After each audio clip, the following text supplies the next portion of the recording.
안녕하세요. 이 박사입니다.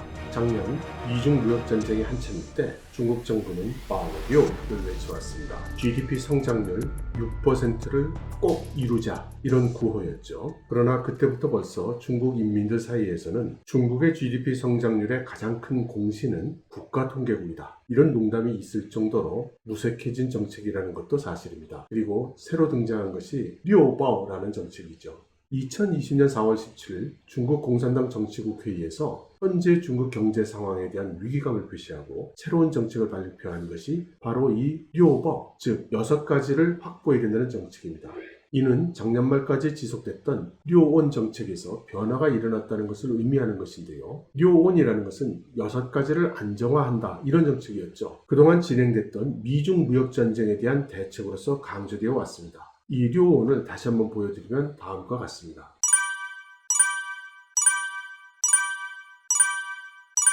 새로 류오바오 정책을 발표했다는 것은 이번 질병 상황으로 악화된 사회경제적 난국을 수습하기 위한 것이지만 중국 공산당 입장에서는 류오원을 이제 달성하기 어렵다, 이렇게 이야기하기는 좀 어려웠던 모양입니다. 그렇지만 누가 보기에도 일단 눈앞의 선결과제를 류오바오로 내세운 게 틀림이 없죠. 류오바오를 달성해야 류오원이 달성되든지 말든지 하는 그런 논리적 관계가 있으니까 말입니다. 시진핑 주석이 4월 23일 산시성에 가서도 류오원, 류오바오 이 2가지 정책을 언급을 했습니다. 저는 약간 미묘한 온도 차이를 느꼈습니다. 시진핑 주석은 역시 류오원 쪽으로 조금 경사돼 있고 리커창 총리는 류오바오 정책 쪽으로 조금 경사돼 있다고 저는 느끼는 것입니다.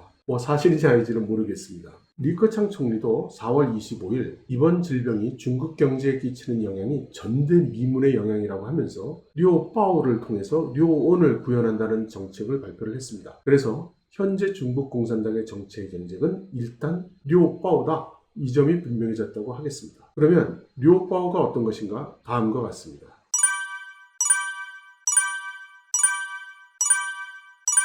예전에 중국 공산당이 어떤 정책을 발표할 때에는 상당히 쉬운 말로 했습니다. 원래가 프롤레타리아 계층을 위한 정당으로서 공산당이 생겼기 때문에 어려운 단어 안 쓰고 알기 쉬운 말, 통속적인 표현을 주로 했었습니다. 경우에 따라서는 그래서 좀 고상하지 못하다, 이런 의견도 있지만 좀 심하게 얘기해서 무식한 사람들도 다 알아들을 수 있게 얘기를 하기 때문에 이것이 굉장히 장점으로도 작용을 했었습니다. 그런데 날이 갈수록 중국 공산당의 정책 발표가 굉장히 배운 사람 아니면 알아들을 수가 없는, 그리고 내막을 아는 사람이 아니면 그 진위를 파악하기 어려운 그런 중의법적인 표현을 많이 사용을 하고 있습니다. 그래서 이 류오바오 정책에 대해서도 하나하나 그 본뜻을 짚어보도록 하겠습니다. 먼저 바오주민조예, 주민들의 취업을 확보한답니다. 이건 의문의 여지가 없죠. 중국 공산당은 류오원, 류오바오 모두 이 취업을 가장 중요한 미션, 첫 번째 미션으로 꼽고 있습니다. 리커창 총리가 계속 걱정하고 있는 대규모 실업이 현실화되기라도 한다면 중국 사회 전체가 문제가 될 수 있기 때문이죠. 그리고 공산주의라는 이념으로 볼 때도 당연히 무산계급의 생존 문제가 가장 우선시돼야 마땅합니다. 그리고 여기에 덧붙여서 대학 졸업자, 농민국, 취약계층 등 중점 대상의 취업에 노력해야 된다고 하는 그런 방침입니다. 고용이 해결되어야 소비 촉진, 내수 확대로 이어질 수 있기 때문이기도 하죠. 동시에 현재 중국이 직면하고 있는 가장 최대의 문제가 실업이다, 이것을 확인할 수 있는 장면이기도 합니다. 취업이 해결되면 일단 사람들이 생존할 수 있는 근거가 마련이 되는 것이죠. 그리고 자연스럽게 2번째 과제, 민생이라는 이슈가 등장을 합니다. 바오지번 민생, 인민들의 기본적인 기초 생활을 확보한다, 이런 것이죠. 단순히 취업이 되는 것만으로 문제가 해결되지 않죠.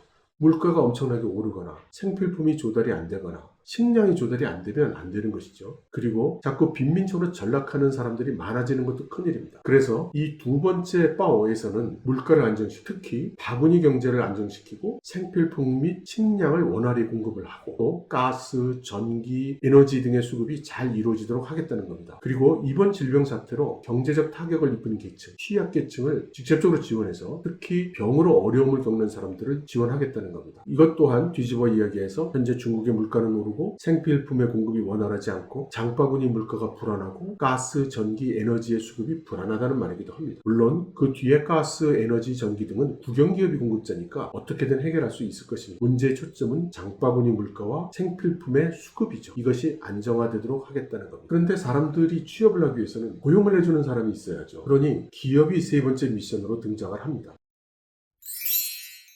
바로 시장 주体, 시장의 주체, 즉 기업 소상공인들을 확보해 줘야 한다는 뜻입니다. 민생을 위해서는 고용이, 고용을 위해서는 기업이 잘 일을 할 수 있어야 되는 것이죠. 중국적 상황에서는 국영기업의 경우는 어떻게든 국가가 해결을 해주죠. 그래서 이 정책에 초점이 되고 있는 것, 경제안전, 사회안정, 그리고 민생안전의 중축, 중소기업, 영세기업, 소상공인인 것입니다. 그리고 구체적으로는 시급하게 조업재개, 생산재개, 상업재개, 시장재개가 되어야 한다는 것이 너무 미화되었다는 평가를 받고 있기는 하지만 중국 정부의 공식 발표를 보면 고향으로 되돌려보내진 농민군이 590만 명, 규모 이상 공업기업 평균 가동률이 99%, 민영기업 가동률이 91.39%, 중소기업 조업재개율이 84%에 달한다고 합니다. 이걸 그대로 믿기는 어렵지만 적어도 베이징이라든가 대도시의 모습을 보면 이미 상당히 예전의 모습을 되찾고 있는 것도 사실입니다. 지금 가장 어려운 사람들은 주로 수출기업, 영세기업, 그리고 소상공인입니다. 이미 여러 지역에서 소상공인들이 임대료 감면하라는 그런 시위가 일어나고 있는 형편이죠. 이들 기업들을 위해서 대규모의 통화화나 사회 간접 자본 투자가 이루어지고 있지만 이것들은 국영기업 및 대기업들에게만 돌아가고 중소기업, 영세기업, 소상공인들에게는 낙수 효과가 별로 없는 겁니다. 이 문제를 해결해야 되는 것이죠. 그래서 중국 정부는 지금 세금 감면, 융자 비용 낮추고 신용대출 늘리고 하는 금융정책을 쓰고 있습니다. 그러나 우리나라에서도 마찬가지지만 융자 받아도 그 다음에 갚을 수 있다는 전망이 없으면 사람들이 빌리지를 않습니다. 그리고 이런 것들 외에도 기업이 제대로 활동을 하기 위해서는 필요한 자원이 확보되어야 됩니다. 인력 그리고 자재 같은 것들이죠. 그래서 네 번째,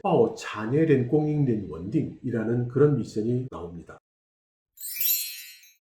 국내 공급망은 조업 재개를 독려해서 해결한다 치는데 해외에서 수입해야 되는 것들이 문제가 됩니다. 미국은 말할 것도 없고 서구 전체 사회가 현재 반중 정서가 높아지고 있고 글로벌 서플라이 체인을 조정해서 탈중국을 하려는 움직임이 강화되고 있으니까 중국으로서는 이게 문제가 안 될 수 없죠. 우리나라에서도 중국에서 부품이 제대로 공급이 되지 않아서 난리죠. 그런데 중국에서도 핵심 부품이 제대로 수입이 되지 않아서 난리입니다. 저보고 이야기하라면 이 공급망 문제는 중국 쪽이 훨씬 더 심각하다고 할 수 있습니다. 여기에 전략 자원인 식량과 에너지가 등장을 합니다.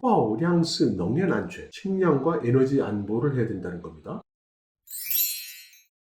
중국의 식량에 문제가 있다는 그런 지적이 여러 사람들이 하고 있는데 그 근거가 되게 두 가지입니다. 하나는 중국이 식량이나 에너지가 자급자족이 안 된다는 거. 그리고 두 번째는 식량 같은 경우에 전략 물자로서 비축을 해두고 있는데 최근 들어서 여러 뉴스가 나오고 있는 것이죠. 이 양창을 관리하는 관리자들이 부정부패로 처벌을 당하는 일이 많이 늘어나고 있고 작년부터 시작해서 양창에 의문의 화재가 나는 사건이 자꾸 생기는 겁니다. 그러니 지금 제대로 비축 물자들이 비축 안 돼 있을 것이다. 이런 이야기들이 나오는 것이죠. 이런 의심들은 모두 합리적인 의심입니다. 그렇지만 저로서는 중국 공산당이 수십 년간 전략적으로 준비해온 것들인데 일부 부패 관료로 인해서 빠져나가거나 차이가 발생한다 하더라도 대규모로 대국면에 영향을 끼칠 정도까지 이르렀다고는 보기가 어렵다고 생각합니다. 그렇지만 다른 시각에서 식량이나 에너지 안보가 큰 이슈로 등장한 이유가 있다고 생각합니다. 문제는 이런 이슈가 등장한 이유죠. 식량은 글로벌 시장에서 부족하면 큰 문제가 되죠. 에너지도 그럴 겁니다. 그런데 지금 글로벌리 식량의 생산은 부족하지 않습니다. 그리고 살려고 하면 언제든지 살 수 있고요. 그리고 원유 같은 경우도 가격이 하락하고 있어서 지금 원유를 확보하기 매우 좋은 때이죠.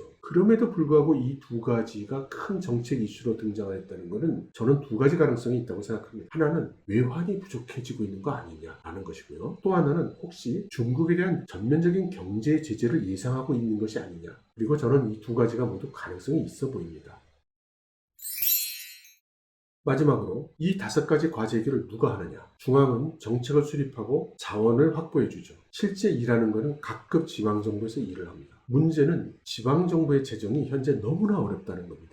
지청 윈잔 러누, 이 말의 지청은 중국 공산당이 이야기할 때는 대부분 말단 조직을 의미하는 겁니다. 중국 공산당 그리고 중국 정부의 말단 조직, 바로 향진이라는 행정 최소 단위를 일컫는 말이죠. 이것은 문자 그대로 가장 말단 조직이 제대로 일을 해야 된다 또는 일을 할 수 있도록 해야 된다는 의미죠. 그리고 그 내용으로 볼 때 아마도 후자 쪽에 방점이 찍혀 있는 것으로 보입니다. 역사적으로 볼 때 위에서 돈을 내려보내도 아래 끝까지 제대로 가지 않는 것이 중국 관료주의의 역사적 폐해죠. 그래서 중국 관영 매체의 해설을 보면 이 뒤에 청렴한 정치 생태가 필요하다고 역설을 하고 있습니다. 그리고 여러 가지 중국적 단어가 나오는데요. 관료들 일하는 방식이야말로 란루후다. 또 스펑원티. 관료들의 행동 방식의 4가지 문제를 얘기하는 것이죠. 결국 지금까지의 과제를 해결하기 위해서는 각급 정부기관이 열심히 일을 해야 되고 이를 위해서 중앙에서는 자금과 혜택을 지원할 텐데 지금처럼 이 자금이나 혜택이 내려가는 과정에서 부패 공직자들이 다 해먹으면 안 된다는 그런 뜻인 것입니다. 여기에 징스종, 젠차샤오, 한자오등 이런 단어가 뒤를 잇습니다. 징세종 같은 것은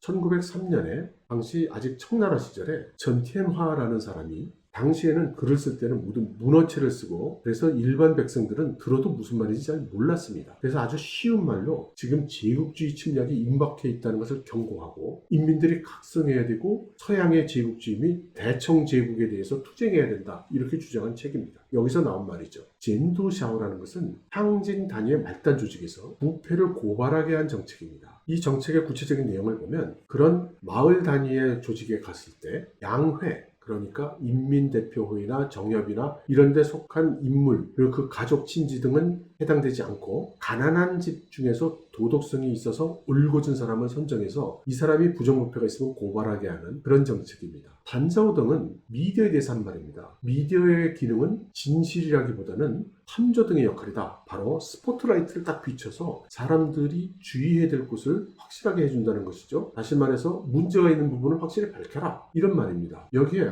황관후라는 말도 나옵니다. 이것은 2018년도에 리커창 총리가 한 말인데요. 관료사회가 현실 세계와는 유리돼가지고 자기들끼리 책상 위에서 행정을 하고 관료들만의 논리로 일을 해서 자기들이 자화자찬하고 자위하는 이런 일이 있어서는 안 된다는 겁니다. 현실 세계에 있는 민중과 그리고 경제 주체인 기업들의 입장을 충분히 고려하고 그 현실을 반영해서 일을 해야 되고 일을 잘했는지 못했는지도 그 인민들과 기업들의 피드백을 받아라 이런 말입니다. 여기에 또 뒤에 붙는 말은 말단 조직의 간부들이 형님, 동생 이런 짓 하면 안 된다고 하고 상부에서는 이 말단 조직에 있는 공직자들이 원산회할 문서에선 바다처럼 많은 회의 이 안에 빠뜨리지 말고 바로 아랫사람을 문책의 희생양으로 삼는 샌드위치 현상도 발생해서는 안 된다고 그렇게 이야기를 하고 있습니다. 이런 글들을 읽고 있노라면 지금 중국 지도부가 사실 중국 관료 체계의 문제를 모르는 게 아니라는 생각이 듭니다. 아무튼 지금까지 말씀드린 이 장황한 내용 결국 리오파오를 이뤄내기 위해서는 말단에 있는 행정단위들이 일을 제대로 해야 된다는 것이고 그리고 이것이 바로 리오파오의 마지막 지청 윈잔 런우 말단 조직이 제대로 일을 할 수 있게 해야 된다라는 그런 과제인 것입니다. 이것으로 생각해 볼 때 앞으로 이 정책의 구현을 위해서 대규모의 자금과 정책적 지원이 최말단 조직에까지 진행될 것으로 보이죠. 저는 이 리오바오 정책에서 어쩐지 리커창 총리의 그림자가 느껴집니다. 지난 2월 23일 대동원 회의에서 리커창 총리를 중심으로 해서 지금 중국이 대변하고 있는 여러 가지 경제 사회적 문제를 해결하기로 하지 않았습니까? 바로 그 연결선상에 있다고 느껴지는 것이죠. 그리고 젠두샤오 같은 것도 원래 빈곤 가구를 지원하기 위한 정책에서 나온 것입니다. 여기에는 후추나 부총리의 입장도 반영이 되어 있다고 보이죠. 과연 리커창 총리가 중심에 있다고 보여지는 이번 리오바오 정책은 성공할 수 있을까요? 어쩐지 리커창 총리 팀이 거대한 중국의 관료 조직과 대항하는 것 같은 그런 인상도 조금 받습니다. 여러분 함께 지켜보시죠. 들어주셔서 감사합니다.